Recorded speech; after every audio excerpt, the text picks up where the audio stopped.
साहेब खरंच आपण तहसीलदारांना शिव्या दिल्या का? नाही, शिव्या कुठे दिल्या? काही नाही, काही त्यांना म्हटलं बाहेर गेटवर त्यांना मला निवेदन द्या. त्यांचं म्हणणं आहे की शेतकरी बळजबरी करतात, अरे रवीनी बोलतात असं बोलतं म्हणलं त्यांनी, तर खरं आहे का? मी कुठल्याही प्रकारच्या आम्ही सगळे लोक निवेदन स्वीकारासाठी त्यांना देण्यासाठी गेलो. अरुणबा वटवार, हरीश भाऊ कड आम्ही सगळे गेलो. त्यांनी काय म्हटलं, इथे यांच्या कॅबिनमध्ये एक तहसीलदारांची कॅबिन आहे, नायब तहसीलदारांच्या कॅबिनमध्ये बसलो. तिथं फक्त खुर्च्या होत्या 3.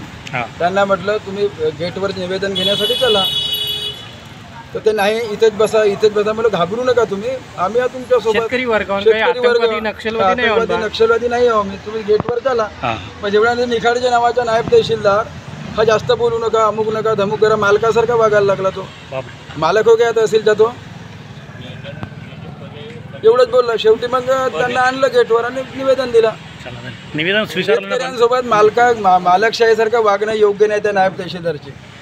निखाडच्या नावाचा नायब तहसीलदार आहे, त्याला ताबडतोब निलंबित केलं पाहिजे. त्याने शेतकऱ्यांचा अपमान केला आहे.